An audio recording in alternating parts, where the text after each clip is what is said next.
wrestling fans, are you ready? For the thousands in attendance and the millions watching around the world, let's get ready to rumble!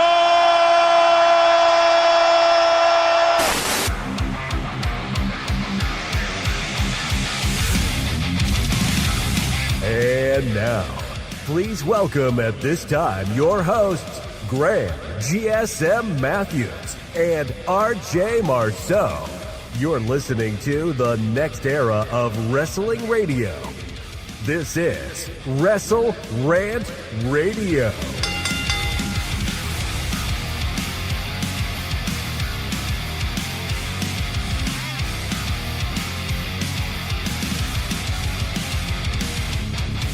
What is going on, guys? Welcome back to WrestleRant Radio, here today for Thursday, January 22nd, 2026. I am Graham GSM Matthews, being joined, as always, by the one, the only, the illustrious, and the man who has seen every episode of Unreal Season 2 that we will be getting to here today, Mr. Marceau. RJ, brother, what's going on? I'm doing good. Yeah, no, I finished last night, and a lot of thoughts on it, so... Are you recovering well after all the, pent-up frustration that you felt after watching the show? And I've seen a lot of Twitter comments in the last couple of days, many of which coming from you and your burner accounts, I know. Things that upset you from watching the show. Yeah, I barely slept last night. I was just so frustrated with a lot of things going on. Just a lot of injustice going on right now in WWE. So barely slept last night. Got my notebook packed with all the notes, so I'm ready. We will get into it. We will be getting into it momentarily. Appreciate you guys tuning in live. Thank you so much. As I just mentioned, we will be getting into Unreal Season 2 here today momentarily, so stay tuned for that, our thoughts on that. Also want to talk a little bit of Dynamite. Mr. Marceau didn't doing his homework, checked out the show from last night. He's shaking his head as we speak, and with the gun emoji, no less. I guess that sums up his thoughts on the show, but we will be getting to it in a little bit, so stay tuned for that as well. Also want to talk some more updates on Powerhouse Hobbs, potentially WWE bound. Trey Miguel fired by AEW as soon as he was hired by the company, already fired. One of the rascals already gone from the company. I want to get your thoughts on that, and some thoughts on Raw from Monday night, headlined by a great World Heavyweight Championship match between CM Punk and Finn Balor on Monday afternoon. God bless the Monday afternoon shows. Unfortunately, going back to normal this coming Monday, but it was a good show on Monday for the World Heavyweight Championship. We'll be talking about that momentarily, as well as the potential final match of AJ Styles in WWE. Is it or will it not be? We'll find out come the Royal Rumble. We'll talk about that here today as well. And we will wrap it up with Saturday night predictions coming up on Saturday. Only 3 matches, so it will be a very quick prediction panel coming up for the show this weekend. New episodes of WrestleRant Radio available every single Thursday on WrestleRant.com, WrestleRantRadio.com, all major podcast platforms, and right here on the YouTube channel for the video version. So check that out first before anything else. Want to shout out the channel members: Alexis, Miss Mod Matthews, Dylan, Giacomo, Mrs. Renee, Daniel Malcolm at I'm Quarter on X, celebrating 7 months. I saw that there in the chat. Daniel, I'll get to you momentarily. DJ Swerve1 at Swerve1 on IG. Mr. Marceau himself at RJ_Marceau on X for all of his wrestling and football rumblings. Don't think I'm not going to get to that. We'll get to that momentarily.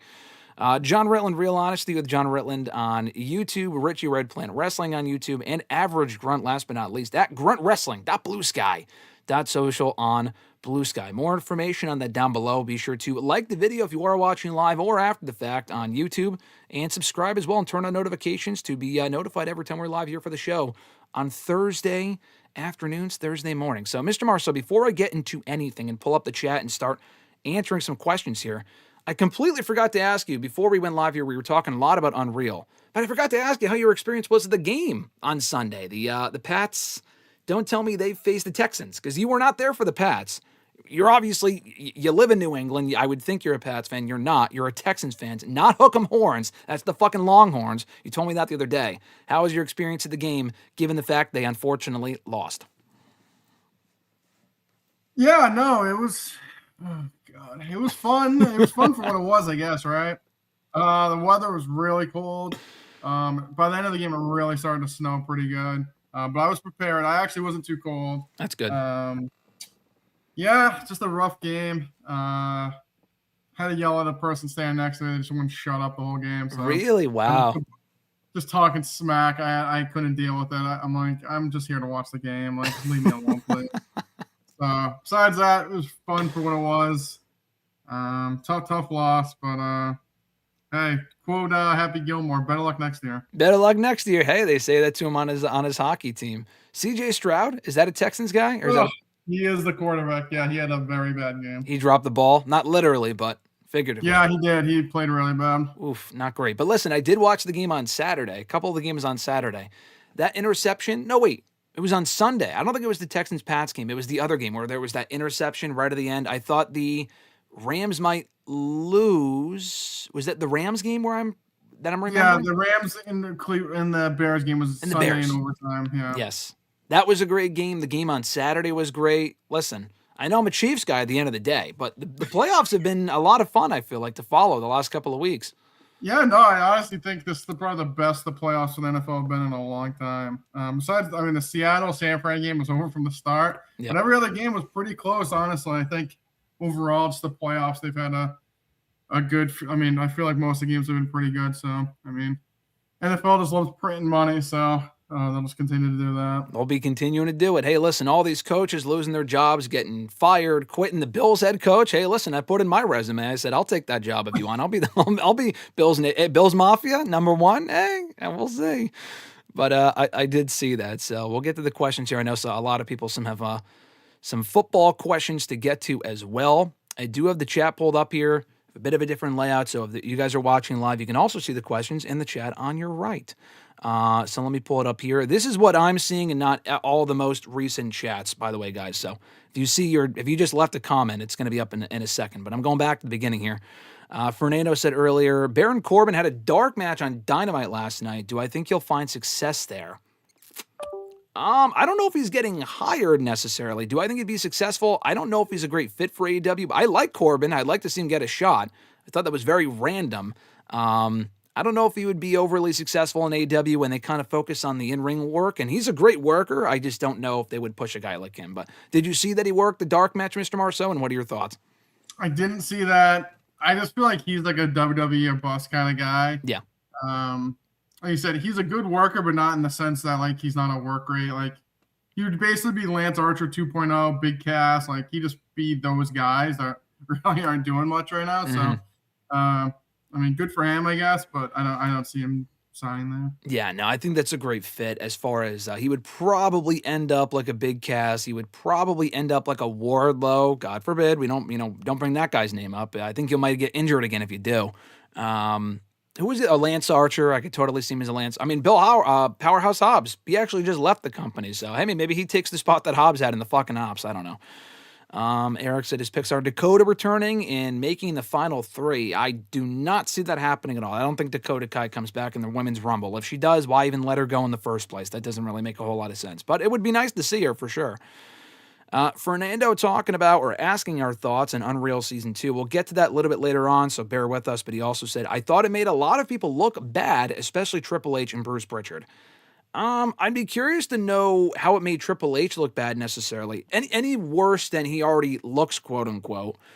Bruce Pritchard, the Pat McAfee thing was just completely fucking stupid. I mean, I don't think Bruce looked terrible on the show, but that one comment where he said that Pat McAfee should beat Gunther at Backlash last year because it was too predictable that Gunther would win was completely fucking stupid. So that I would agree with. Fernando also asking Mr. Marceau, which teams advanced this weekend? Patriots and I'll say Seattle. I'm on the fence. I think Nathaniel's here. Nathaniel's going to be really happy to hear that. He's a big Seahawks fan, so you're going Pats and Seahawks for the Super Bowl. Run it back. What are the games this weekend? It's Patriots and Broncos and Seahawks and Rams. Yeah, so you say run it back. Wasn't that the game at the Super Bowl like 10 years ago or something, or no? The Malcolm Butler interception at the end of the game was Seahawks Patriots. When was it? Probably 2014. Yeah, I think I watched that one. I remember that. That's interesting. That was back when not Malcolm Butler. Who was on the Seahawks that was like a really not polarizing player. Marshawn Lynch? Marshawn Lynch, yeah. He's retired now, right? Yeah, he's retired now. Yeah, Dylan told me that the other day. Fernando said, The Rock was asked in an interview with some entertainment magazine if he was going to be a part of WrestleMania, and he gave a really vague answer with a huge grin. Is there a chance he's part of WrestleMania?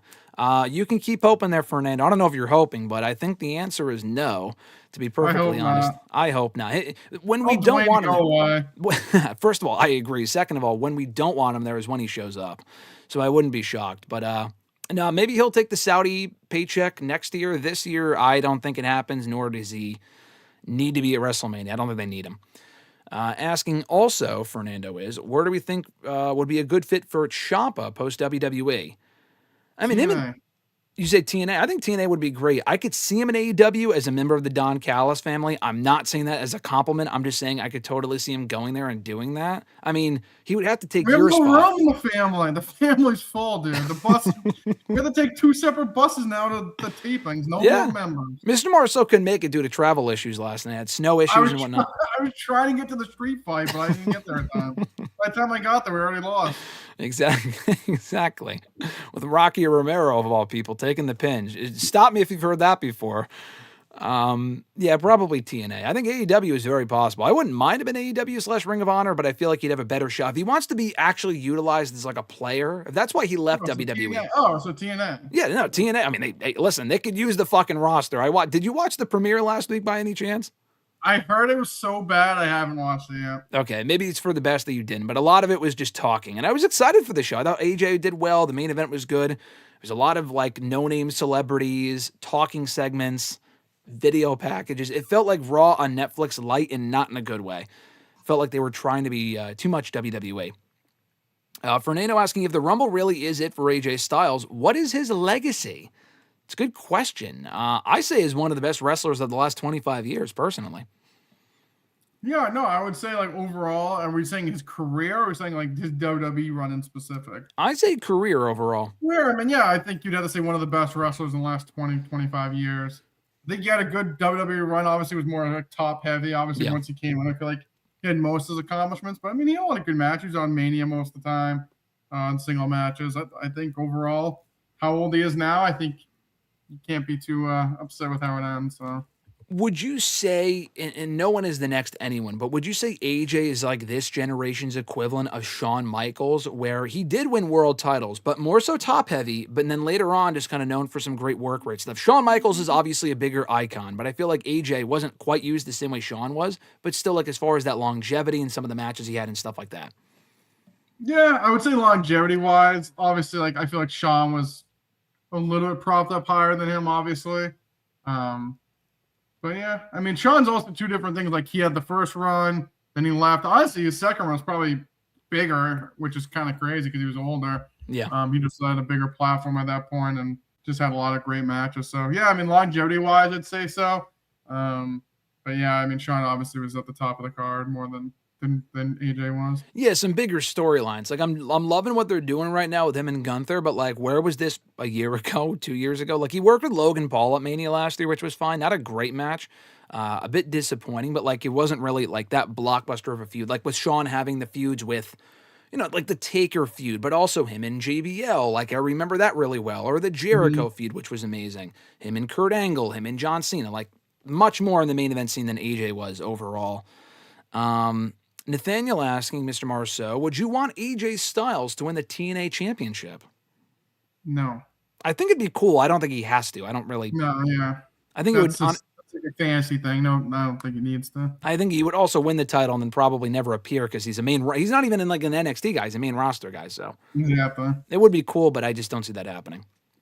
And Nathaniel does have the Seahawks going all the way this year. We'll see. I think Pats might take it. All the way, or they just making the Super Bowl? He says, I think we're winning it all this year. That's what he said. Yeah. No, I mean, I think on paper, they're probably the most complete team. So, I mean, I'm assuming if they make the Super Bowl, they'd probably be the betting favorite. I mean, Nathaniel might have to start buying me lottery numbers because I know he's been saying for months now, not only is he a Seahawks fan, he's a Pats fan too. So if they both end up in the Super Bowl, he might fucking combust. I mean, he predicted it. Who's he rooting for then? Oh, well, that's a good question. Probably Seahawks. He just said the Seahawks are winning it all this year, but he might be one of those like Homer Simpson like type memes where he's got like half his face painted for the Pats and half his face painted for the Hawks. So we'll see. Nathaniel saying, I might see I might see Toy Story 5 this year. Would you guys want a Toy Story 6? Brother, there shouldn't even be a fucking Toy Story 5. I will see it, but there shouldn't be a Toy Story 5 or 6. Yeah, I think it's like I like the third one a lot. Obviously, that was made a lot later than the first two. Yeah. The fourth one, I mean, It was good. it was fine. Like, I honestly don't even remember a lot what happened. It's like the one with Forky, right? Is that Yeah. the one I'm thinking of? Mm-hmm. Yeah, like at that point, I feel like they're just dragging it out. The third one that we see on TV all the time. I actually think the third one's like kind of underrated. Third one's amazing, yeah. Yeah, no need for a 6. It needs to go. Yeah, You know what it needs? Pixar needs a new idea. Put someone else over. Hey, put someone else over. Fresh ideas. No more sequels. And Alexa says that all the time, and I agree. But guess what? I'm also part of the problem because I'm giving them my money to go see these movies. I heard Zootopia 2 was really good. I haven't seen it yet. I haven't seen it yet either. I also heard it was great. At this point, I'll probably just watch it on Disney Plus when it goes up there. But I heard it was great, and I also heard it's the most successful Disney animated movie of all time, which is insane. Hey, thank God. I want to make sure Walt's kids don't go hungry. It's mom and pop shop. It's a mom and pop shop. Nathaniel said, would we want Becky to hold the IC title till SummerSlam or further? I don't know. I mean, I wouldn't mind. At this point, maybe, but probably not. I want her to live it. That's a long time. 7 months? That's a no for me, dog. Yeah, probably not, but it depends on what they got going on for her creatively. Knew what's going on, brother. Says, good afternoon, Graham and RJ. Let's see. Nathaniel said, have we watched season 2 of Unreal? Yes, I've watched 4 of the 5. RJ watched all 5. We'll talk about that momentarily. Chris Hill, what's going on, brother? He had 2 questions here. First of all, he said, any clarification on Bon Quivi? So I was doing a stream last week, and we have a new Love Ziggler. Someone said, if Bon Quivi was in, like, if he was in it, I don't know. That if your question is who is Bon Quivi? It's the same question I have for Love Ziggler. I have no fucking clue. I don't know. I was going to ask you, is that a football player? Is it a fighter maybe? I know it's John Bon Jovi, but like that's the closest I got. My speculation was that I think they misspelled Obafemi, like autocorrect. Oh, okay, yeah. That makes sense. But they wrote Bon Quivi, and they left and they never clarified. Love like Tyreek. So I mean, there's another. Yeah, I think it's an Obafemi reference. If I'm going. Yeah, I'm hoping they come back and clarify. But he also asked, RJ, were you surprised by the McDermott firing?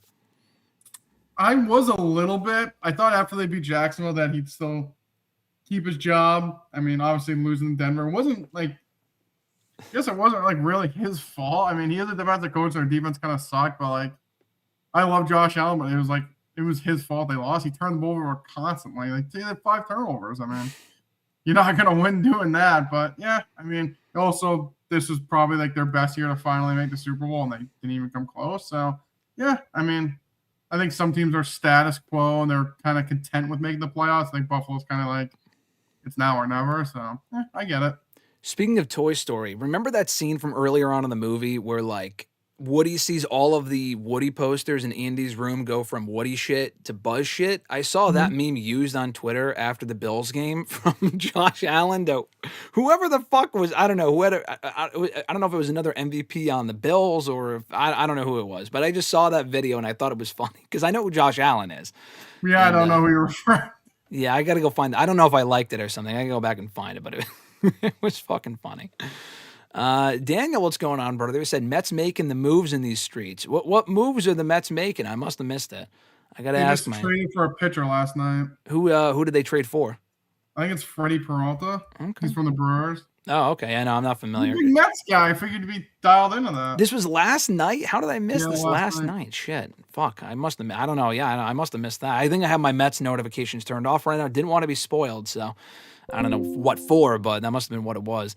Let's see here. Richie, what's going on, brother? Love Ziggler versus Bon Quivi, special guest referee Tyreek. That sounds like a Mania main event to me. Nathaniel asking RJ, I mean, I guess we'll get to this now. RJ, how do you feel about Natty Neidhart costing Maxxine against Becky on Raw this week? I'm like indifferent, I guess. I just like, it's like obviously kind of going for like the Bruno Zabisco, like, oh, student versus teacher. But just like Natty's just not Bruno. No, she's not. But I liked it. I liked it. I think it's a decent thing to do, but it's like What? Okay, so is Maxxine goes and beats Is Maxxine beats Naomi then, or not Naomi, Natalya? Then what? She's not going after Becky again. She just lost The world title. No, no, because she's not facing Stephanie. And what's she gonna lose to Raquel? No. See, like that's the problem. Like that's another thing I feel like when I watch Unreal. It's like they're so worried about the moment that there's no actual plan after the fact. So like they're like, oh, that'd be great if Natty costs the belt, and then we do like the student versus the teacher. Okay, if Maxxine wins, what do you do with her? I don't know. Yeah, I could. Well, what if Natalya wins? I know you're gonna laugh, but like if she brings that indie character that she's been doing to the company, I like Maxxine. I think she's improved, but I think the real money there. I mean, Maxine's more of the future than Natalya. Obviously, Natalya's been there almost 2 decades, but I think you can have Natty go over in that feud. It keeps both of them busy for now. It's a nice story to tell. How much effort will they actually put into the story? I don't know. It could end up being a bust. We'll probably see it furthered every 3 weeks on Raw. Yeah, I mean, like you said, I guess if Natty wins and then she faces Stephanie, or we don't really know what's going on with Stephanie right now, but like, yeah, there's more money in her. At least, like, there's more, I guess, thought of her than Maxxine at this point, obviously. Yeah, no, exactly. Richie said, "Sup, Graham. Sup, RJ the Fade Marceau. Don't forget it." It's just a 0 all over. It's not a fade. Come on, not yet. Now we need another fade. Yeah, soon. you guys I can't give it to you all the time. It's a special occasion. You got to keep it special. Fernando said Bruce Pritchard comes off like such an ass kissing clown. I mean, a lot of the people do on the creative team. I mean, imagine how much worse it was with Vince. I would love to see an Unreal when Vince was in charge. That would have been a real show to watch. Triple H came off like a D-bag. I mean, no more like a douchebag. I honestly don't think Triple H came off that bad.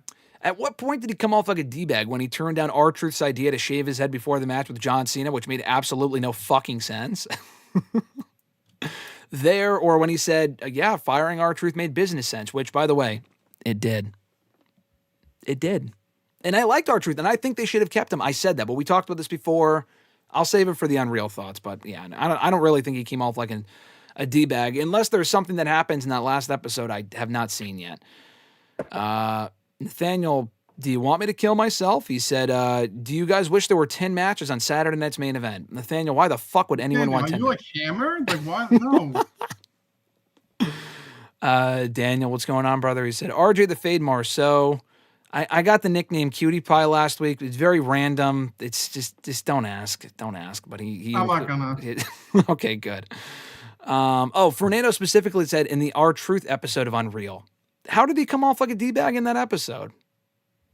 Because he said it didn't make business sense for R-Truth to come back. I mean, like you said, he was like, I want to shave my head though, but that makes no sense. No, it didn't. And I was saying this, actually to Swerve, who I think is here in the chat. I think it makes perfect business sense to keep R-Truth. I just don't know. Whatever money Vince was paying him, Triple H did not see him at that level, which I understand. And then Truth was like, I'm not going to get back to you, seemingly. According to Triple H, which I'm not saying take everything he said for gospel, but they wanted to re-sign him for a certain level. R-Truth didn't get back to him. He said he was released. He wasn't. They were just not renewing his contract. R-Truth was like, oh, wait, actually, I will negotiate. And they negotiated the sweet deal. They probably gave him a nice bonus this most recent time because he had a lot of buzz after he didn't get renewed. And they probably didn't want him going to AEW or something or elsewhere, taking that momentum somewhere else. They didn't follow up on that shit at all. That pissed me off because, like, you have this big moment, like you said, and Unreal's not going to show you the 6 months after where R-Truth had. Don't you have in your notebook all the classic matches? You showed me the page before. I have all the pay-per-view matches after he re-signed. Yep. Give me a second. I think I lost it. Yeah, it's in there somewhere. Yeah, I found it right. Then none. The page is blank. Nothing. No big matches. No follow-up, nothing. I think he lost to like Aleister Black on a random SmackDown. We haven't seen him since. I think he actually beat Aleister Black at one point in like 5 minutes. But other than that, he barely wrestles. I think R-Truth is a lifer and he should be in the company. He is perfect for WWE. But you're also not going to pay the guy $1 million. Vince may have because Vince valued loyalty, and I think they should value loyalty. But R-Truth is not going to be signing a $900,000 deal. Not saying that's how much he was being paid before. But if he's an enhancement talent but still entertaining, there's a level for that. So, I don't know. I feel like he would be better utilized in a backstage role at this point. Maybe not as a producer, but like, I don't know, doing something else. Because whatever they have him doing now, which is nothing, is not really cutting it in my opinion. Let's see. What other? Psycho, what's going on, brother? Said, hi, Graham, RJ, and Trevor. No idea who the fuck Trevor is, but hi to Trevor as well. Daniel said, CJ Stroud has not been the same since trying to big league Caleb Williams. LOL. Is that accurate? He has not. No, yeah. No, he hasn't. Wow. Is Caleb Williams also on the Texans? No, he's on the Bears. Oh, he's on the Bears. Okay. Basically, they played them one of the first teams last year or 2 years ago. It was 2 years ago. And he basically was like, hey, man, like, you shouldn't be taking those hits and they got to do this better. And then CJ Stroud's been like shit since then. Wow. Was that like documented? Was that on film or something? Yeah, like there's interaction that you can find it online. That's crazy. How old is is after the game? That's nuts. How old is CJ? He's like 23, 24. Holy shit. Okay. That's crazy. Blue chipper. He is a blue chipper. Definition of a blue chipper. Fernando said, this is funny. LA Knight should have punched Triple H right in the heart. Jesus Christ, trying to kill the guy? For yelling at him the way that he did. LA Knight Yelling! LA Knight didn't deserve it. There's so much wrong with that sentence, I'm not really sure where to start.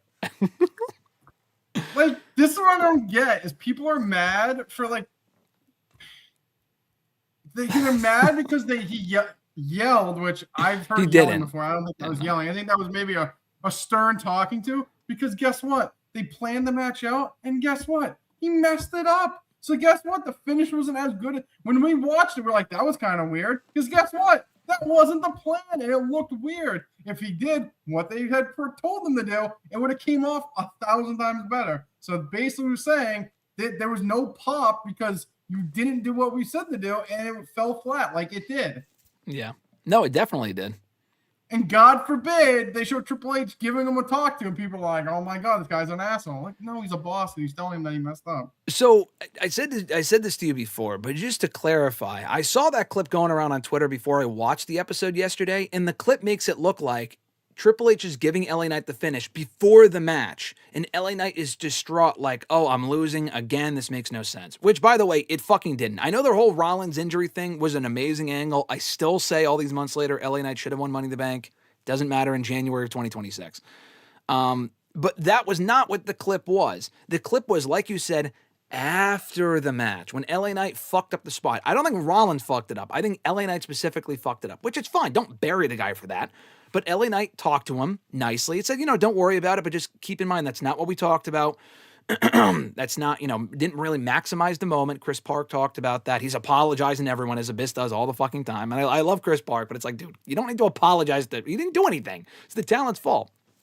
And LA Knight, probably upset he didn't win, but also more so upset at himself that he fucked it up and was getting a talking to by Triple H. That's what the clip was. People take shit out of context and put it on Twitter because it makes Triple H look like such an asshole for booking LA Knight to lose. I mean, he shouldn't have booked him to lose, but I'm just saying that's not entirely what the clip conveyed. Got to keep that in mind. Exactly. Oh, my God. Let's not be punching Triple H in the heart. Psycho said, Graham is Bill's head coach. I love it. Their owner's a mess. I think I could do a better job. I mean, I could probably get them further than they got this year. Just saying. WWE Unreal, what a mess. The Squirter says, yeah, I mean, I've actually really enjoyed the show personally, so we'll get into that in a second. Hunter did say that Pat McAfee was the face of WWE in some fans' eyes. Yeah, I don't know why he said that. That was kind of fucking dumb. I know people that know WWE because of Pat. I have talked to people that have said that, but he's not the face of the company. That's definitely not true. He probably just worded that wrong. Give me Backshots, Solomonster. These names are crazy. If it's Steph Liv for the title of WrestleMania, I wonder if Steph will get booed despite being the face and Liv the heel, although Liv has gotten really popular. Unfortunately, they had Steph waste time with Nikki. I think Steph wouldn't get booed. I think Liv might get cheered more. I don't even know if that's the direction, but could you see Steph getting booed over Liv if they were to do that match at Mania? It could happen, but I think it would be more like you said. I think she'd get cheered more. I don't think they'd boo Stephanie. Yeah, exactly. I don't think she'd get booed. They definitely would favor Liv more, though, for sure. Yeah, I love the pivot, Rich. You love the pivot. Fernando thought Dynamite was fire last night. Very interested to see why RJ hated it. I'll ask him his thoughts on that in a second. Let me just get Who to said this. that? Fernando said that. Oh my God, Fernando. Fernando, I had a lot of good wrestling last night. It was not I thought last week's show was better. The show that you did not like, actually, I watched it after the fact. I did like last week's show. This week, good wrestling. Didn't love the show. I thought it was kind of okay. Squirter said, thoughts on the report that Roman wanted to beat a heel Cody for the Mania for the title. Sounds rather self-serving. Where have you read that report? Did that come from Wrestling Observer? I have not seen that at all. Not saying it's not true. I just have not read that, so I don't know. Nathaniel asked, RJ, are you disappointed we might never get AJ Styles versus Shawn Michaels? We're never getting that match, so no, I'm not disappointed. No, definitely. We're not. Not that disappointed. In 10 years, will AJ Styles be remembered more for his TNA career or WWE career? Who are you asking? Who are you asking? Us? I think TNA career. Most people, WWE, because that's where he was most visible. I'd probably remember him for more of his TNA stuff than from WWE. Yeah. I'll answer these next two. I know there's a lot of questions and comments. I'll go back to them later on. I want to get to some other stuff as we get going here. But Fernando asked, who do you think Heyman was talking to on the phone this week when he was talking to Adam Pearce? Backstage. Brock, okay. He said, Heyman, I think, or Logan Paul said, oh, it's someone that even Triple H wouldn't want to talk to. Vince? Dwayne, Pivot? The lawyers? I don't know. Probably Brock, I would think. That would make sense. And then last one here, the Squirter said, I personally didn't care for the Chelsea Green dialogue on Unreal. Like, she can't beat Alexa Bliss. Are they serious? All right, so honestly, we're talking so much about Unreal. He's getting Unreal. We're fucking dancing around it. Let's just get into it. First of all, address that comment. So I agree with Squirter to a point. That's an amazing name, by the way. I understand. So I agree with him that like she should be beating Alexa Bliss. I don't think at this point in her career, I don't see Alexa Bliss like Charlotte level. They kept like referring to her like she was on that level. She's really not. She's kind of more middle Chelsea range.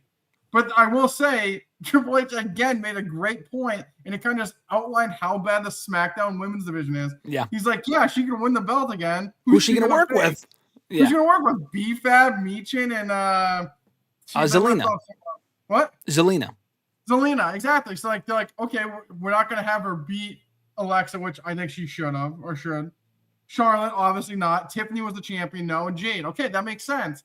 I do agree she probably should be at the same level as Alexa Bliss, but like that comment was like, I'm just like, they just clearly see her at a higher level, but she should be at the same level as Alexa Bliss. Yeah, no. So my bigger takeaway from that comment was the fact that she can't beat Alexa Bliss is stupid, because I think Chelsea Green is very entertaining. They can build her up to a point. Honestly, I could see her as women's world champion at some point. I've said before, probably not, but like she's popular enough to where I could see them maybe giving her the briefcase at some point and then having her cash in, whatever. Having her beat Alexa Bliss really isn't all that unrealistic. So that I do agree with. What I don't agree with on the show as well was when I think it was Bruce or Hayes said this. I think I know what he meant, but it just sounded fucking stupid. He said, yeah, Chelsea Green, probably like not your first round draft pick. She's not going to be someone you build the brand around, but she's someone that you put in the ring with the Tiffanys and the Chelseas to make those people. I'm sorry, with the Tiffanys and the Charlottes to make those people. And I'm watching this thinking, Charlotte fucking Flair, the woman that's been around for 11 years, needs to be made by Chelsea Green. What are you fucking talking about? That was a stupid. I think, like you said, I maybe meant Jade and said Charlotte by accident. But like he's saying, she's a good person to work with and can help like someone like Tiffany or Jade who's not a vet. Like I said, I think he didn't mean Charlotte. Like I said, Charlotte's been around for fucking ever. She doesn't need Chelsea Green to make her look good. Like I said, I think that was just like he just misquoted the names, which I get all the time. I see the wrong name all the time, so Me too. I can only imagine when you're dealing with all the names, it just comes out wrong. But yeah, I don't think he meant Charlotte. Hopefully not. Maybe he means look better in the ring, but even then, Charlotte's better in the ring, I think, than Chelsea Green. So I just thought that was a stupid comment. But yeah, the whole like, well, yeah, who's she gonna work with? I thought that was funny. That really explains the SmackDown Women's Division in a nutshell in 2025.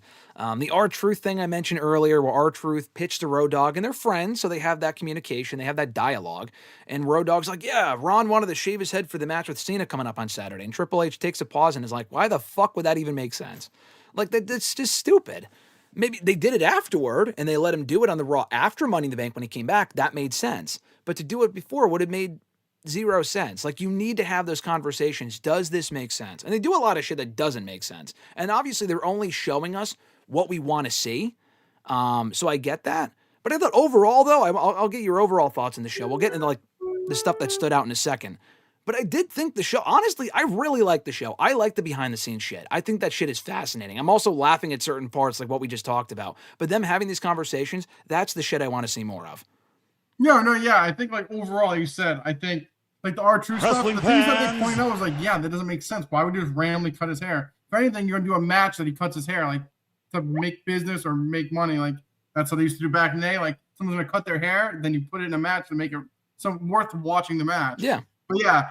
And, like, we talked about before, like, the whole R-Truth stuff is, like, great to bring him back. But, like, their thing is, it's all about the moment. Which, yes, the moment's great. But, like, he comes back, attacks Cena, cuts his hair after the fact.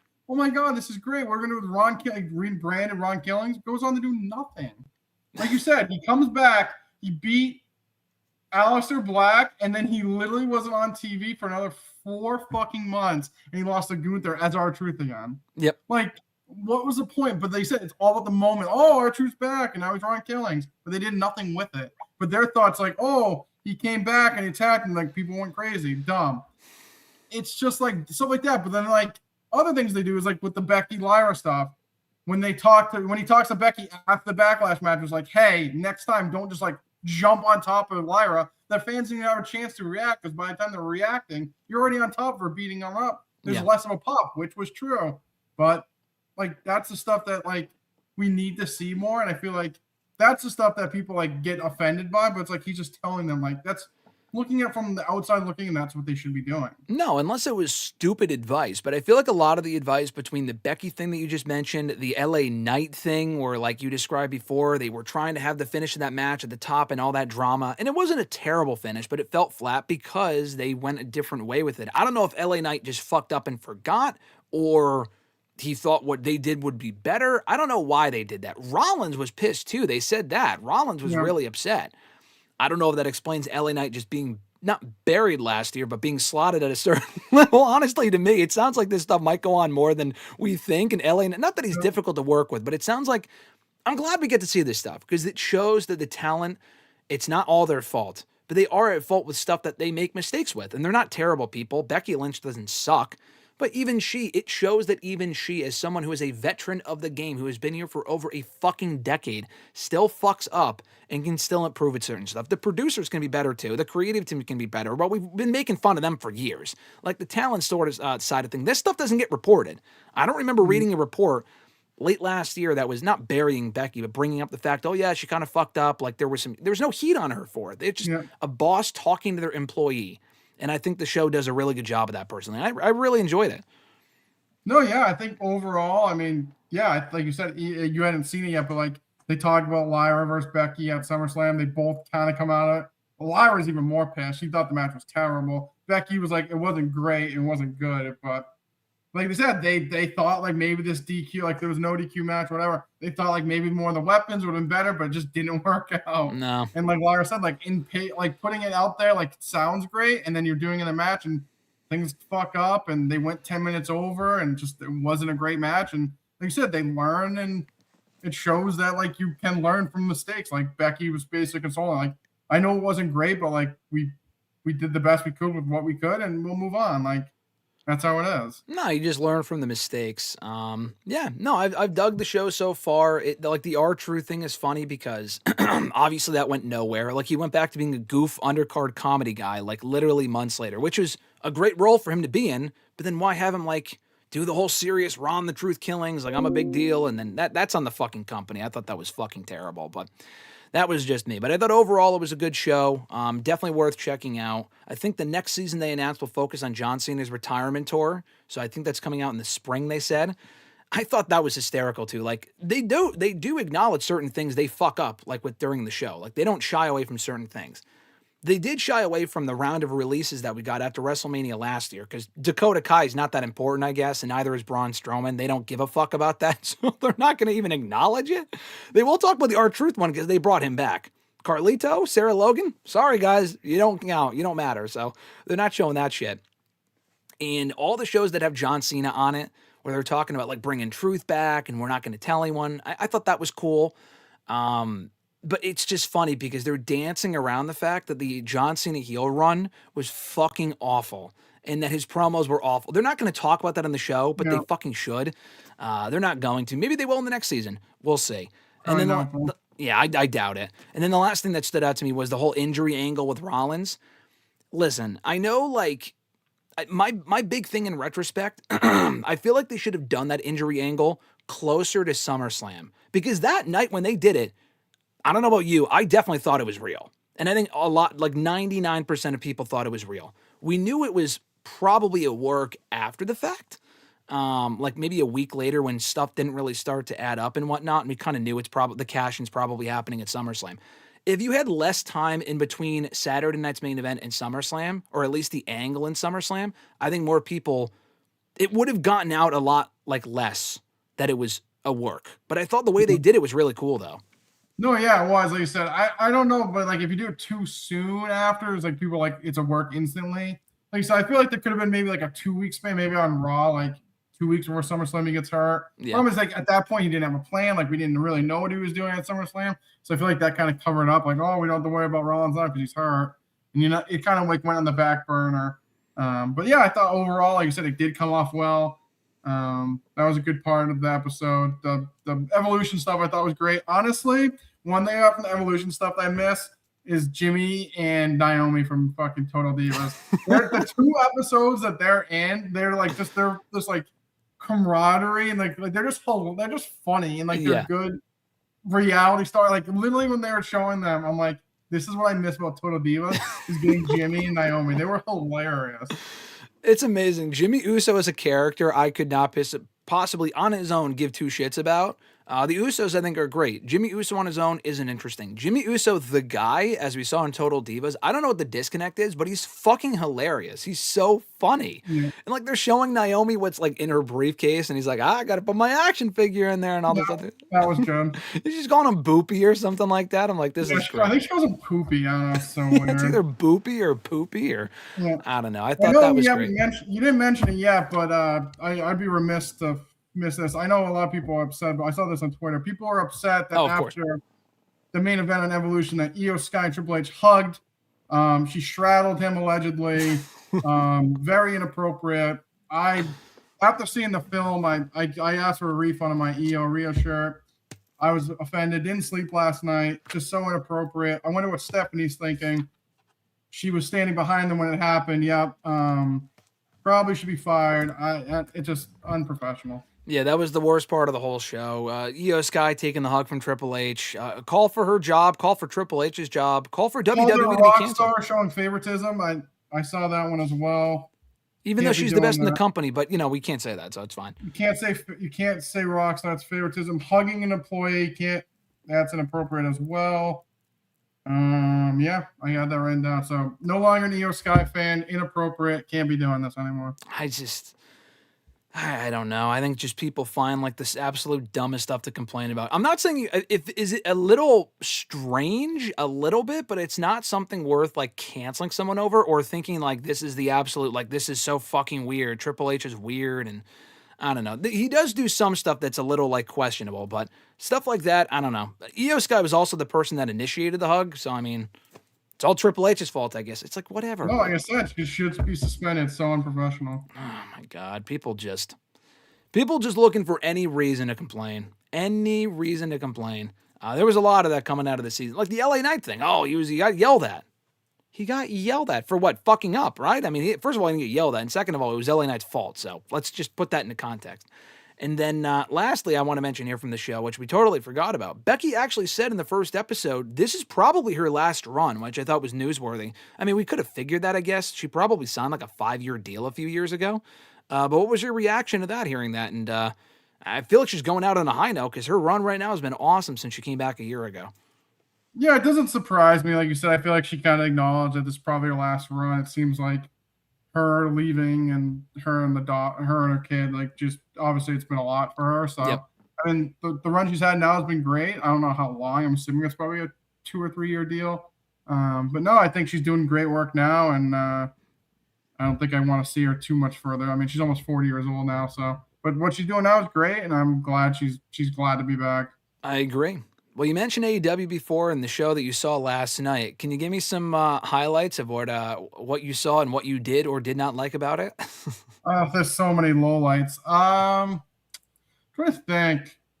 Overall, like you said, I just feel like it was just a normal Dynamite for me. The street fight, I was just pissed I wasn't invited, so that's why I really didn't like it. As a member of the Don Callis family, of course. Family member from the family, and I mean, all the other members of the Death Riders came out. I didn't get the call. We just watched Rocky get choked out. Yep. Was not happy about that. I know we just started feuding last week, so I guess I just wasn't prepared for the street fight, but pissed I missed that.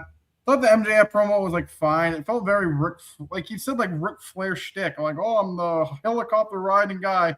Then Brody King came out, probably cut one of the worst promos I've ever heard in my life. It was fine. It was a fine promo. Awful. He had no delivery. He just get him off the mic, please. And then MJF just like cowered and ran away. Whatever. What else was there? Samoa Joe and what's his face was fine. Probably should have beat him quicker if you ask me, but that's just a nitpick. Mm-hmm. I thought the women's tag matches or whatever. Marina Shafir came out, helped. I don't even know who they faced. Oh yeah, Bane and Ford, they won. Yeah. Ford, and then FTR beat a job team. I saw that. Well, they got signed. That team got signed. They did beat the job team. Well, the match was 5 minutes. They got signed already. They just announced it last night. They are a talented team, though. But yes. They were fine. They beat them, and then Swerve beat Kevin Knight in the main event. Fine for what it was, and we move on. Yeah, I think the show had a lot of good wrestling, not a lot of meaningful storyline development, nothing to really if you're not a fan of the great wrestling, which you can find on any day of the week, by the way. If you're not a fan of that stuff, then last night's show specifically was probably not for you. You also forgot to mention Omega and Alexander too. Oh yeah, I forgot about that. Josh Alexander lost again. I think that's part of the problem because a lot of these matches are really good, but these people that they're facing largely do not win. Like, Josh has not won a single significant singles match since he has shown up in the company. Knight and Bailey I get because they're the trios champions now. But, Kevin Knight I think is someone they should really focus on. I think he's great. I hope they pay off that story with him and Swerve at some point. Like, he's like, oh, you're not ready. He proved he wasn't ready. Knight lost. I think that was the right outcome. But they got to go back to that at some point down the road. The Josh Alexander thing, I liked the match a lot. I thought it was a great match. But if they're not going to elevate Alexander, it was just kind of a placeholder. He loses every match. I don't think I've seen him win a match yet. I mean, he's definitely won tag matches. He's definitely won a couple all-star tags. Your favorite. A singles match versus someone that's somewhat credible. No. The answer to that question is probably no. I don't think he has. In my opinion, from what I can remember, within the last year. And I think that's the problem. They have to make these matches a little less predictable. And predictability isn't always a bad thing, but some of these people got to be elevated at some point. I do agree with that. But speaking of AEW, 2 notes coming out of that show. I mentioned the trios champions, that being Adam Page and Speedball and Kevin Knight. They won the championships on Collision last week from the Ops. That was the swan song for Powerhouse Hobbs. We talked about this last week. We don't have to go too much into it this week. Just an update, he is indeed gone from AEW and very likely is WWE bound, to the point where he is believed to possibly already be under a contract with the company and could show up as soon as the Royal Rumble. And honestly, we're 9 days out right now. I think he's probably showing up, because if he wasn't on NXT this week and he's not in any of those NXT Championship ladder match qualifiers and they're probably going to put the belt on fucking Tony D'Angelo, God save us all, I think Powerhouse Hobbs is probably headed to the Rumble next weekend. Your thoughts on that development? I like it, but I don't know. Is he coming out the crickets? Like, that's my one fear is that no one's going to know who he is. In Saudi specifically, personally. Saudi specifically, but even because I'm highly doubtful his name's gonna be Powerhouse Hobbs. So I don't mind it, but I don't love it either. Like you said, I just feel like no one's gonna know who he is. It's gonna be he's gonna come out flat, and then it's gonna be like, oh. Yeah, and it depends what he does, too. I mean, if Obafemi's in the Rumble and they have all these other powerhouses like Gunther, how many eliminations is Hobbs really going to get? You know, like, is he going in there and having an AJ Styles 30-minute showing from the Rumble 10 years ago? Probably not. So, I mean, I feel like he should go to NXT, but I think so, too, just because they need the talent there. My question is, it's not about the moment. It is about the moment, but it's also all about the aftermath. We've been talking about it for fucking 15 years here on the show. Aftermath. And if he comes in, has a couple eliminations in the Rumble, cool. What are you doing with him on the road to WrestleMania? Honestly, in my opinion, at this point, I think they just want to capitalize on the fact he was just on AEW television. If you want to do that, put him on NXT. If he's going to the main roster, I mean, it's the same thing like with Rusev and Black when they came in. Wisely, they didn't immediately, when they ran out in AEW, they didn't put him right on AEW or WWE television. Because if they did, what the fuck would they have been doing on the road to WrestleMania? Nothing. And if Hobbs, they don't have a match for him at Mania, which is probably not going to happen, just wait until after WrestleMania. Just wait until like the Raw after Mania. I feel like that would get a great reaction in Vegas. Yeah, I just think you should go to NXT. I think you should go to NXT, pair him with Starks for a little bit, kind of get his feet warm, and then move from there. I understand they're probably paying him a decent amount of money, but like calling him up to do, like I said, the problem is don't call him up to do nothing. The problem, and that we see these in this Unreal show, they think about the moment and they don't think of the after. So him coming in is great and all, but you have all these other people. You can't, like, what are you gonna do with them? Yeah. He's not gonna be like in a fucking Elimination Chamber match. No. And even if he is, I mean, it sounds like they already have the road to WrestleMania figured out as far as what the Mania card's going to look like. How does he factor into that card? Like, is he facing, who's the United States? Carmelo Hayes? And I think that'd be great, but like, I think that spot's probably going to Trick Williams, who you also just called up recently. So yeah, no, I think you should go to NXT first. Yeah, I think NXT would probably be the best bet. I would love to see him on the main roster, only if they use him properly, and I'm just not optimistic that's going to happen. But also, speaking of AEW, I mentioned this earlier, the Rascals are now all elite. They announced that last week. I think they're a great group.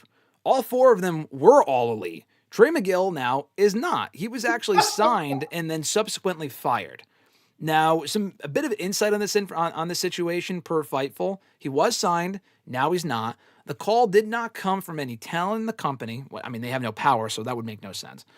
Or Tony Khan. It came from an executive up above at Warner Brothers. This reads as the exact same situation with what happened with the Briscoes. They weren't signed and then unsigned. I mean, that made more sense.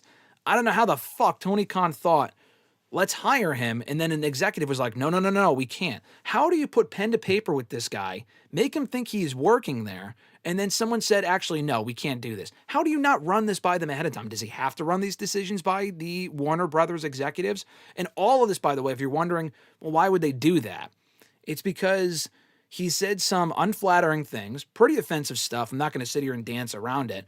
He made some questionable comments about 5-6 years ago on social media, I think on his personal Facebook. He immediately apologized for it. I don't think he's said anything else as bad since then, or bad really at all, to the point where he's canceled. I mean, he's been working for TNA the last 6 years, which doesn't say a whole lot. I mean, they have a lot of interesting characters that work for TNA.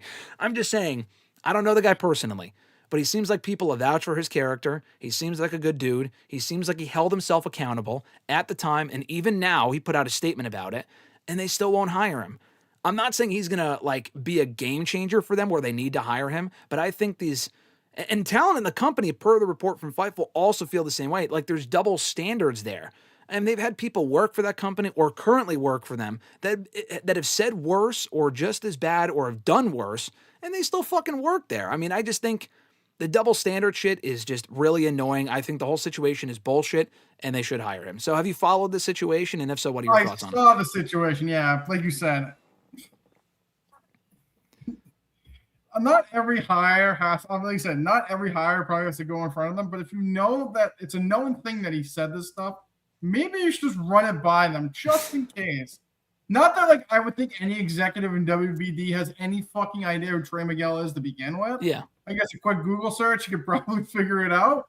But, if you know there's some kind of potential issue, maybe you should just run it ahead of them. Yeah. No, I agree with that. I just think I that was my top takeaway, especially after the Andrade thing, where like they brought him in, but they overlooked the thing in his contract where it said he had a non-compete. How the fuck does that happen? That was also an issue a few months ago. So that was my first takeaway, and my second takeaway was genuinely my personal opinion. If you're offended by it, that's totally fine. I get it. I understand. I don't think this is that big of a deal from 6 years ago to hold this over. What, he can never work in a big company? Like, this happened with Jay Briscoe. The guy fucking died, and they put Mark Briscoe on TV after that. And Tony Khan, and I'm not blaming him in this situation for part two of what I'm saying. Part one is his fault. Part two, he has since said his biggest regret as a booker was not getting Jay Briscoe on television sooner and not fighting for that more.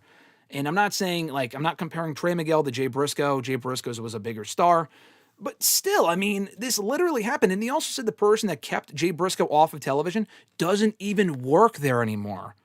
So if this is another executive, it must be Warner Brothers themselves. I don't understand what the whole big deal is. I don't really think it's that big of a deal. I think this is just stupid shit to get upset over. I don't know. I think the whole situation's bullshit. I think they should hire him. I think it's dumb. And also, I mean, like you said, the problem is like Tony, like, what are they not going to show? What are they not going to air Dynamite because Trey Miguel's on? Like, that's the problem I have. Like, but like Tony has said for the longest time, I own AEW, Now it's kind of trickling out. The WBD has a little stake in AEW now. Yeah, I saw that. So maybe they said, hey, we don't want him there. And then that's why Tony has to crumble. Because if he's the full owner and he has all the say, then they would have no say. And were they not going to air Dynamite because he's on it? Yeah. Okay, like, that's just not the case. No, I mean, I think that's silly. I guess it also begs the question, where do you then draw the line? Like, is this, you can say something like damaging like that, but it has to be 10 years ago.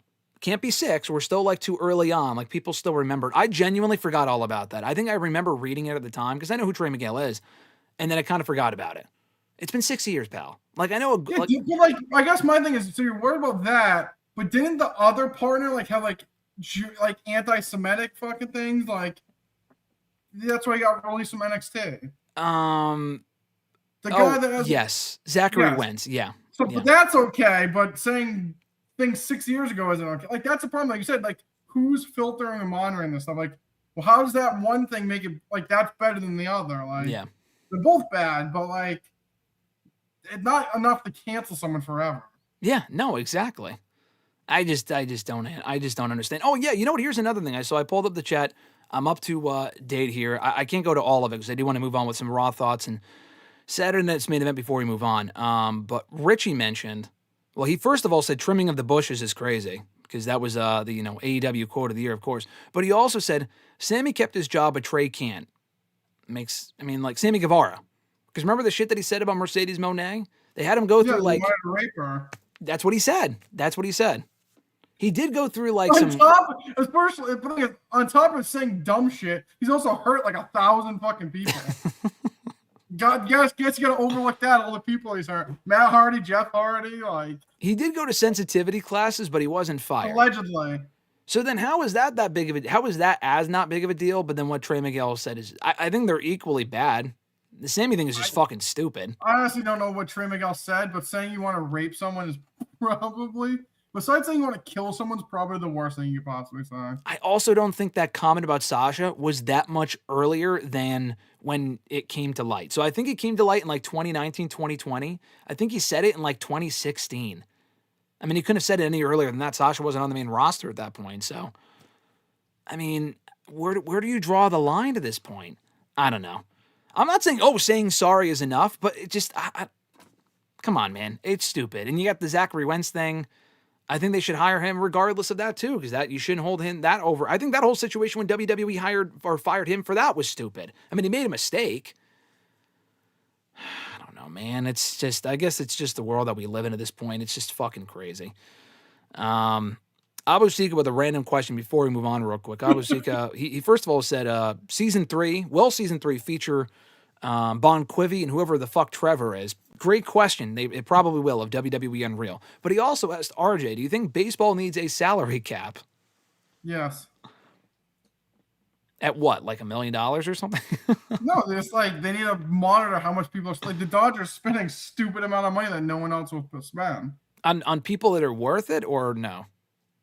I mean, the players are probably worth a no. Yeah, like they decided Kyle Tucker to like a crazy deal. Like he's a good player, but not second highest paid player in baseball money. But that's what they gave him.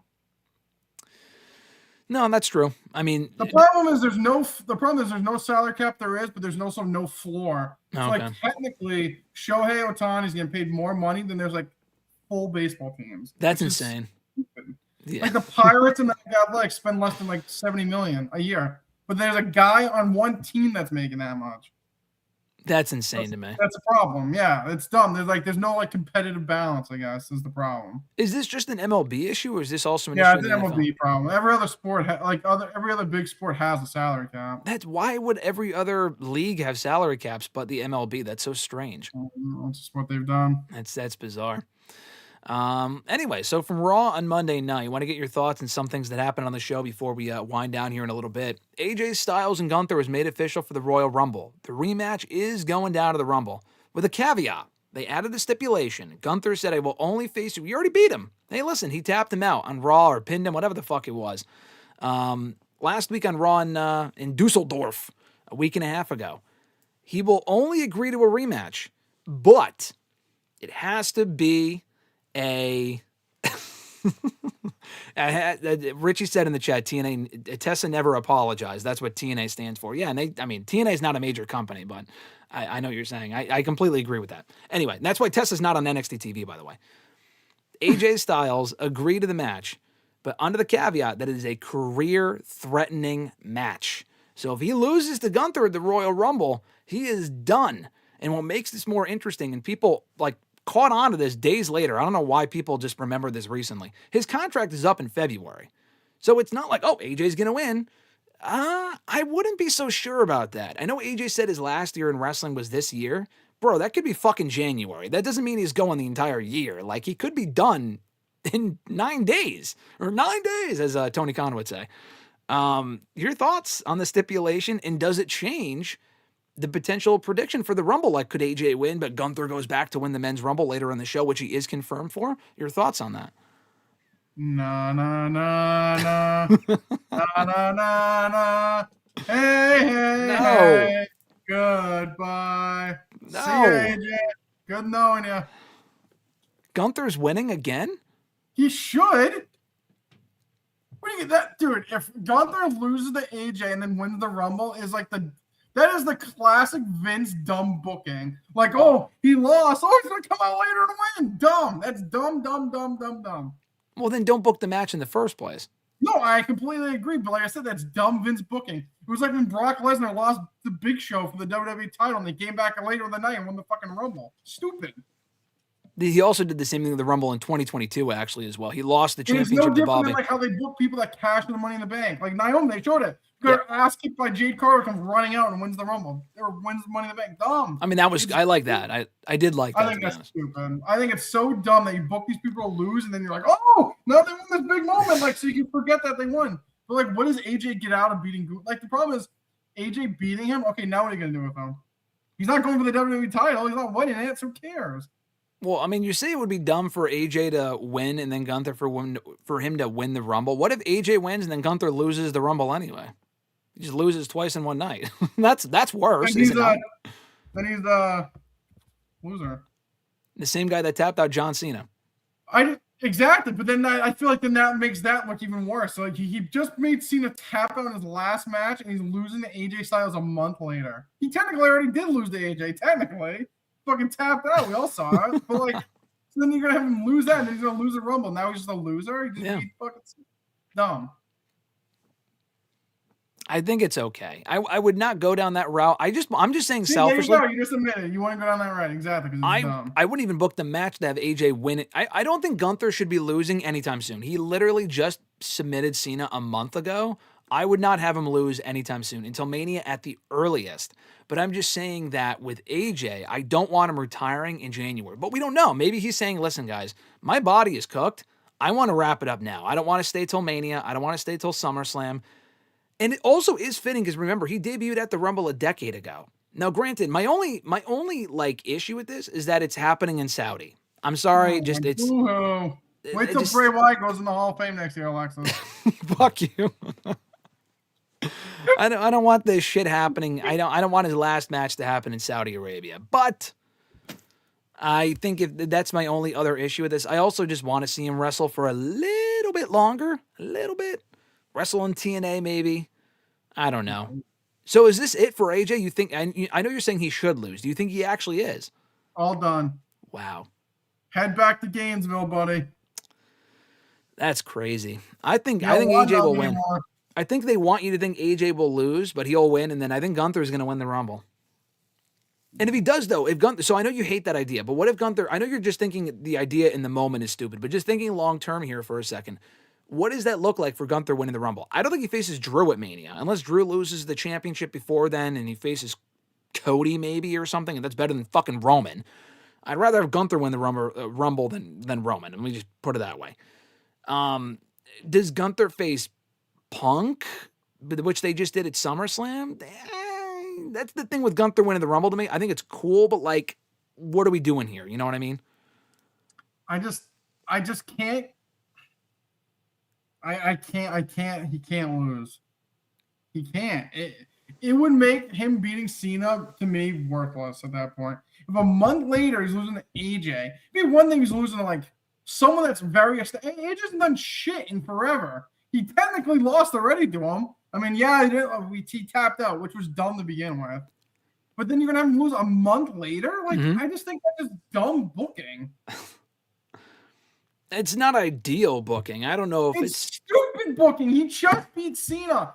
At that point, they're just going for what they like. The moment he beat John Cena, made him tap out, and a month later he's losing to AJ, who hasn't done anything prominent in years. That's dumb. I'd be okay with it if they had an idea long term that made sense. That's my bigger holdup. But like, it's too soon for him to lose. No, I agree with that, but I think they could overlook that if they have something bigger for him coming out, for both guys coming out of it. Yeah, but he can still beat AJ, and there still could be more coming out of it. He's got to lose for. I don't want him to retire at this point. But maybe he wants to. We don't know that. If he wants to, then I'm okay with that. I mean, I don't think they're going to say, "Hey AJ, we don't want to keep you around. We'll wrap you up in January." That's fucking stupid. Obviously not. Like, obviously, if AJ loses, it's his choice. It's not the company's choice. That's why it's hard to say. I just don't think he should be. I don't think Gunther should be losing, but I don't think he should be losing either. Hey, to pull a Bruce Pritchard, it's predictable if he wins, so I'll just have AJ beat him. But you know what was predictable? CM Punk beating Finn Balor on Raw as well on Monday for the World Heavyweight Championship. But I still thought it was a great fucking match, and I thought that crowd was great for. Match, but you're comparing two totally different things now. No. I know. I'm not comparing. Okay, I'm transitioning. I know that was. I thought you were like, oh, I'm like, no, stop. No. Poor job of transitioning. I'm just telling you. I thought the match was good. That was predictable, but I had no issue with it, and it's getting some people talking. Renewed babyface push for Finn Balor? Are they hooking you? You buying some Finn Balor stock? The answer is no. I don't think so. Do I think there is a chance? Is there a reason to push Finn Balor? Yes. I would like to see the guy succeed. I would love to see him get a babyface push and get one last world title. Do I think it's going to happen? No. I'm trying to be realistic here, and they've sold me on this before, and I look like an idiot every time I think that Finn Balor is actually going to get a real push. He hasn't had one in years. It's not starting now. But what was your takeaway from that match on Monday? Were you feeling like babyface Balor? Could we really get this thing going, or will they get this going? Or were you like, it was fun for one night? Because he had his old music back, too. No, I think, like you said, I think there is like a babyface run. I don't know if he's being main event level. Obviously, I feel like the plan is for him and Dom to turn, and they'll do that. So obviously be a babyface then. But I don't know. I thought it was a really good match. Like I said, I feel like Finn is someone they definitely have underutilized last few years. And that's saying it nicely. Yeah. But I mean, I also don't think that he should be beating Punk at this point either. So no, I agree with that. I don't think he should be beating Punk at this point, especially on a random Raw 2 weeks before the Rumble.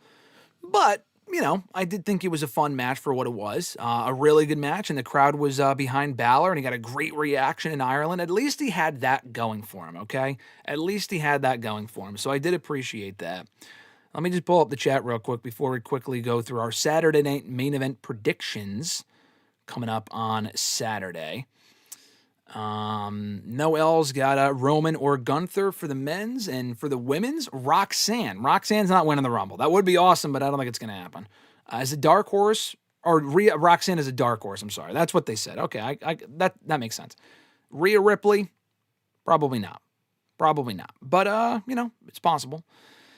Fernando saying, so what if Tessa has not apologized? She's been on her best behavior for a year. It's not fair to just ignore that. I'm not. I actually agree with you. I think if Tessa's been on her best behavior, she has not held herself accountable for the stuff that happened all those years ago. She will never admit to it. It has been so long to where she has said that she didn't say that. I wasn't there. I have no idea. I'm just saying there were so many women that said that she did.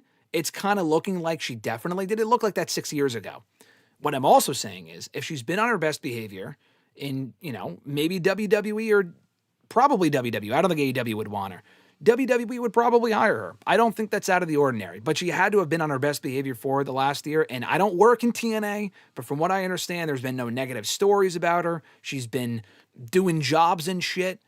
I could see her ending up in another company at some point if she keeps her nose clean and doesn't get involved in any drama. It sounds like she was dramatic or involved in drama even before the whole racist stuff happened years ago. But Psycho asking Mr. Marceau a question here. RJ, will Dana White need to shift his focus to any of the newer trivial fighters in order to maintain standing in favor with sponsors in this new year going forward? That might have been the most appropriate, grammarly correct question. You say it one more time? That was way too smart for me. I know. It sounds like a great question. If I knew what he was talking about, it sounds like a great question. He said, will Dana White need to shift his focus to any of the newer trivial fighters, so I guess lower level fighters is what he means, I guess, in order to maintain standing in favor with sponsors in this new year going forward?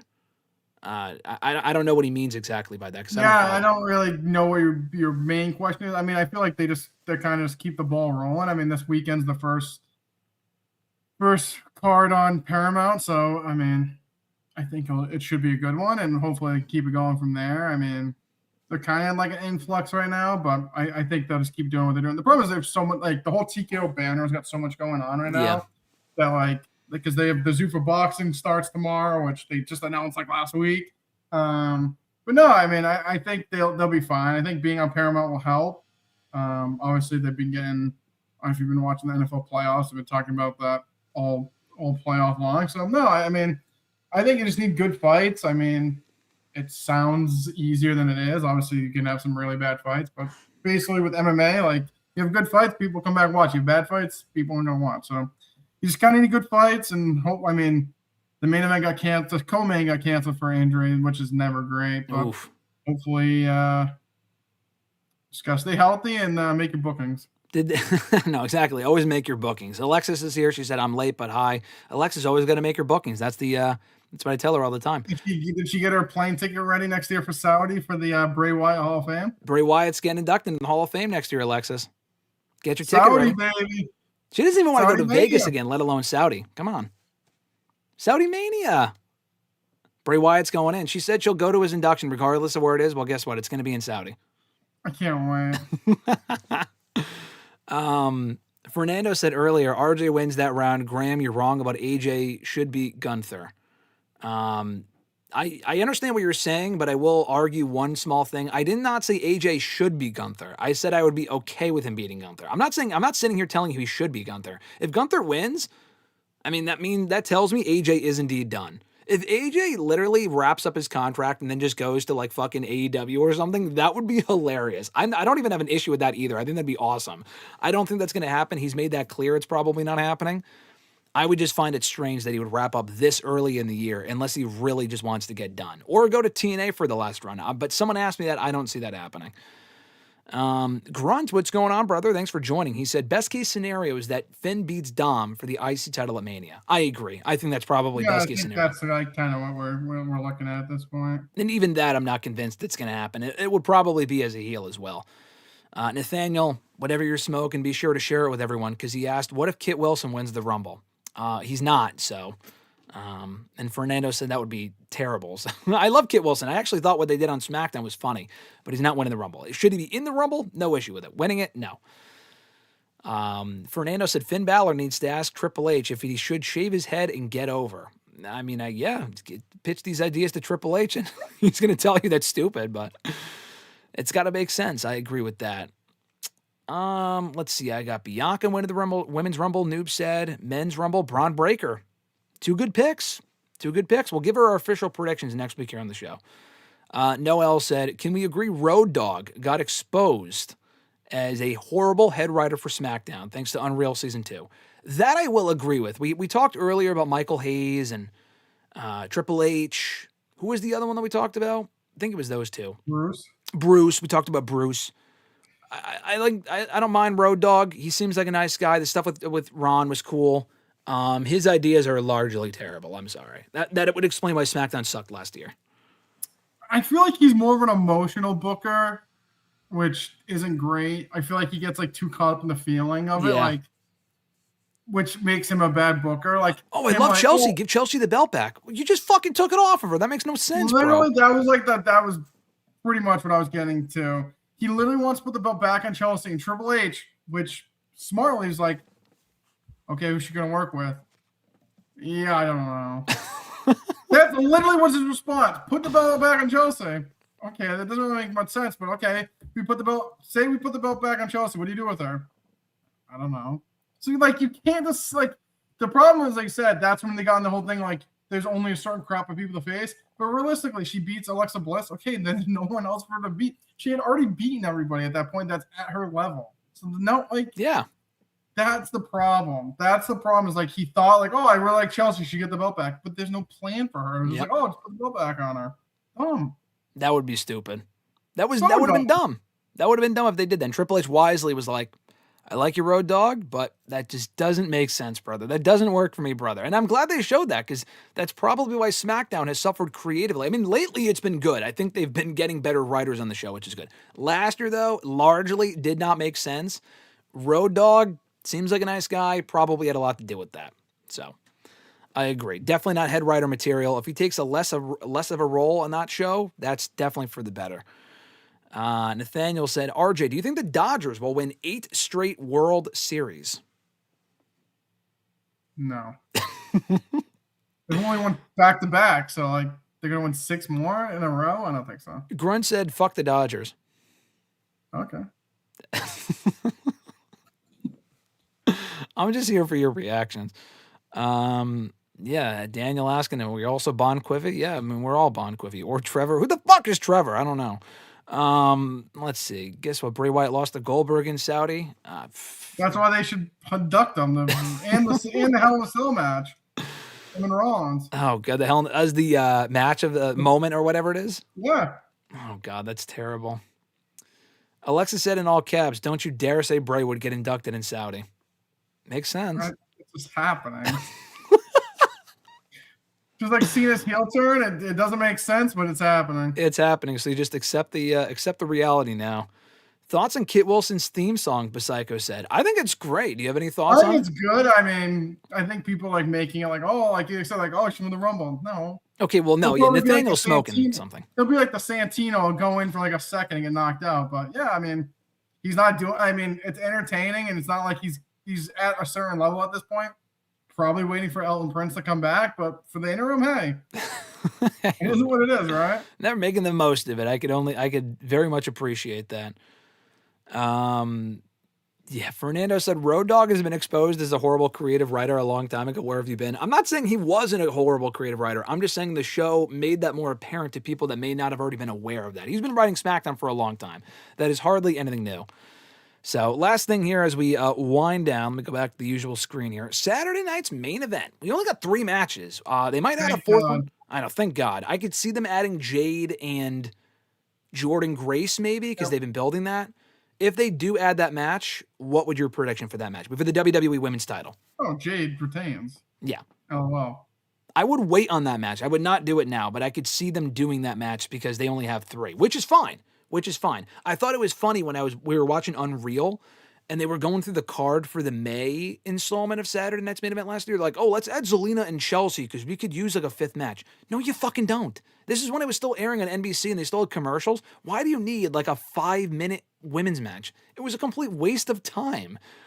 Why? That's why this show is so fascinating, because I love their mindset and I also hate their mindset with certain shit.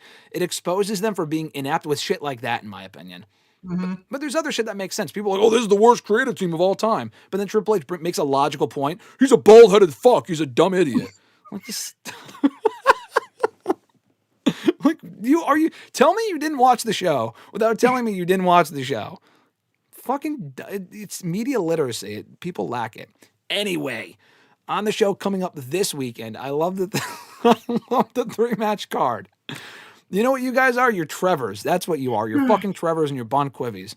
Here, we are Love Zigglers. Anyway, we have WWE Women's Tag Team titles on the line. Rio is their official team name, by the way. That's not like a fan name anymore. That's their official name. Your shirt hasn't come in yet, right? Not yet. Let me know when it comes in. I need a picture. Rio versus the Judgment Day's Liv Morgan and Roxanne Perez for the tag team titles. Who goes over and walks out with the titles? I mean, I think Rio has to win, right? They just got the belts. They just came out with merch. They're going to lose instantly. I will say, rewatching Raw the other day, I feel like Roxanne's going to lose. She did tell Liv she's not going to let her down.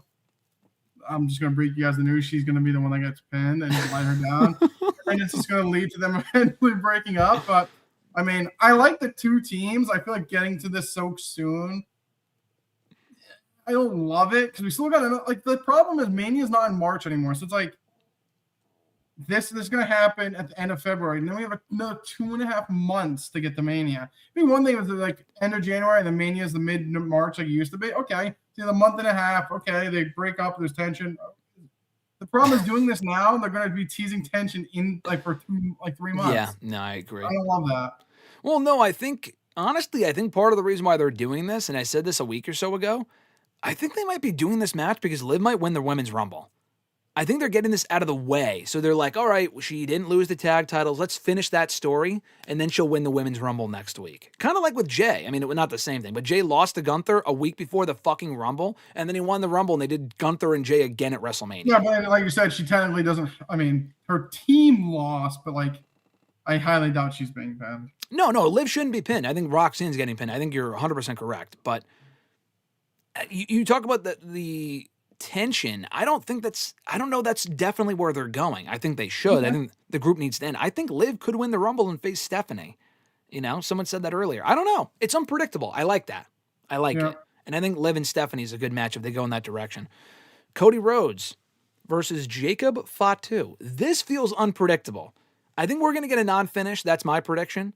But I like the idea. What they did on SmackDown last week was great. Like Cody addressing Fatu. Fatu came out and said, hey, Cody, fuck you. Get your ass out here. Let me just beat the shit out of you.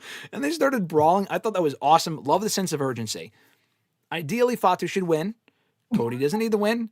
He is not. I'm not that stupid. I think this will be another non-finish for another Cody match on another Saturday night's main event. So what do you think? Fatu should win, but like you said, I have a feeling it's going to be a Cody non-finish. Drew's going to come out, some stupidity, and then we move on. It's just so lazy and it's so dumb. At that, if there's not going to be a consistent finish, especially with Cody, hey, don't book the match. Just don't book the match. It's so dumb. Like Cody, the problem is they think that Cody, for some reason, is like he can't afford to lose. Like he can afford to lose. I don't understand. They're like so like afraid, especially like can't lose clean. He can't lose in general. Like this guy can't do anything. Like all he can do is win.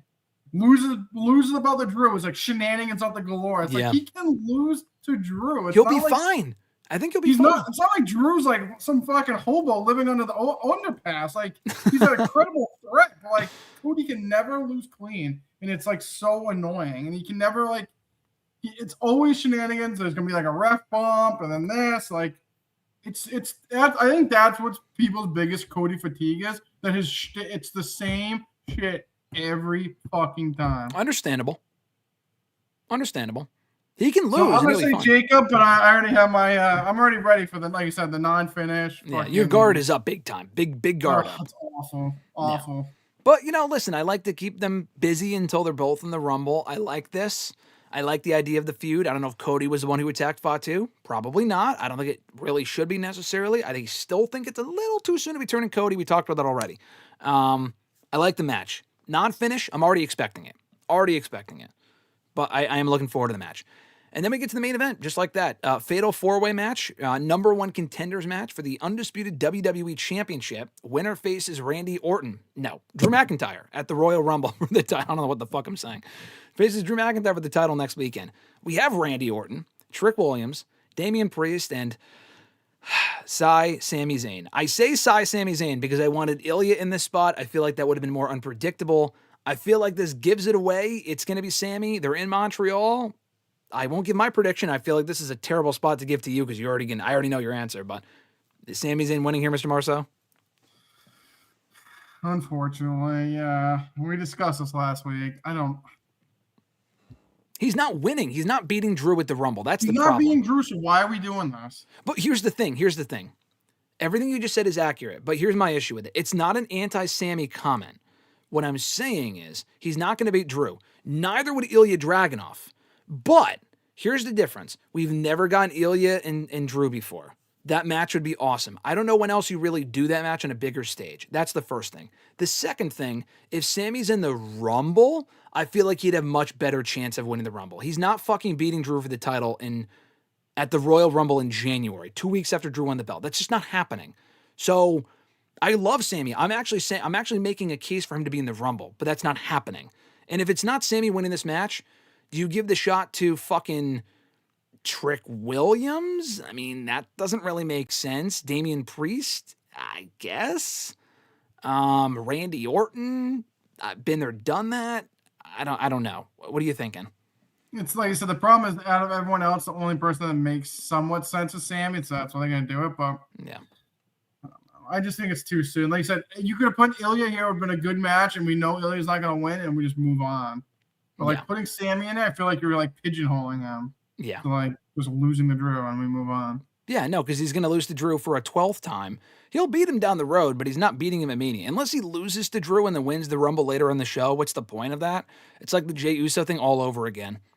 Yeah, but I mean, I guess you could do like he loses here, doesn't win the Rumble, he comes up just to win the Rumble, and then Elimination Chamber, one of the matches for like whoever wins faces Drew at Mania, and you could do that. He wins that. Sami. Yeah. Yeah, I would be fine with that. I would just not give Drew and Sami away now. They literally did the same thing with Gunther and Jay last year is my problem. Like, I would have given this match to Ilya first, you know? I don't know. But I think you're right. If Sami still gets the shot, hey, that would be great. That's assuming Drew's even champion by Mania. We talked about that last week. That's still not a guarantee either. Not a guarantee. But I got Sami. You got Sami Zayn winning here? I got Sami Zayn as well. Yeah, I do as well. All right, guys, we're going to start wrapping up here. Last thing on the chat. You guys are going fucking nuts. Tyreek showed up about 30 seconds ago. He said, I doubted RJ, but you never know. I think in reference to you saying Sami's going to lose. Tyreek completely ignoring the entire chat, who was clamoring for him prior to that point, asking him who Love Ziggler is, who Bon Quivi is, who Trevor is. He just no-sold it and left as he always fucking does. Tyreek, you're the man. Hope you're number 30 in the Royal Rumble. Or a member of the Don Callis family, but don't take RJ's spot. Don't take RJ's spot, okay? Alexis doesn't know who Trevor is because she missed earlier. This is why you got to watch the shows, watch the product. You would know who Trevor is. Hey, Alexis, to break it to you, I don't know who Trevor is. Come on, you know who Trevor is? Everyone knows who Trevor is. You know him from the Don Callis family reunion. He was in the fucking Zoom meeting the other day, clearly. Oh, yeah, he was on the bus now that I think about it. Yes, exactly. See, RJ knows. Mr. Marceau knows. Last question here from Eric from earlier on. I could not overlook this. He said, RJ, any Shador update for the week? If the season's over, he's done. What do you mean? Is he cooked? The season's done for him? Come on. He's cooked. Eric, we'll talk about it next year when he's mopping floors at Walmart. What team was he on again? I always forget. In the Browns.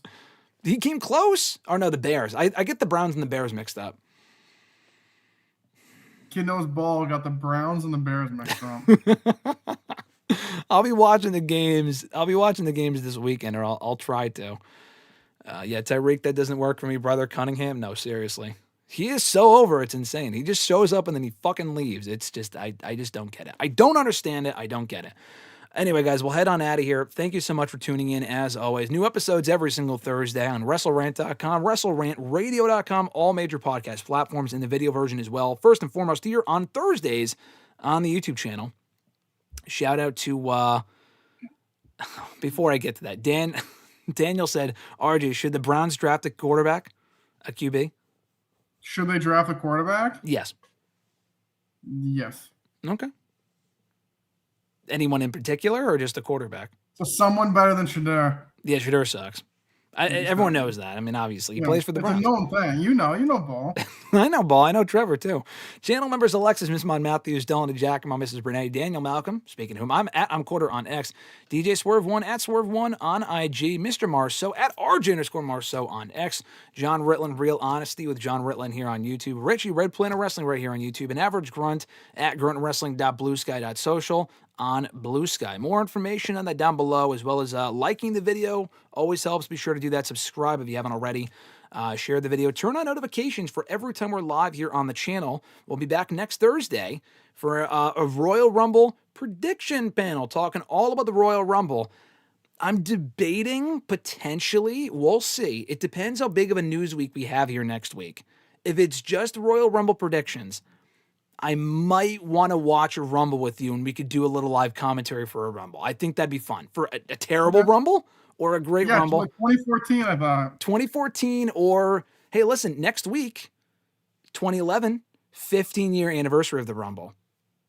So we'll see. One of the two. We'll see. We will see. I will figure it out. It depends what the next week looks like. If that's something you guys want to see or do, we'll do it right here on the show next week. So stay tuned. Before then, though, on Sunday, most likely, I will finish Unreal.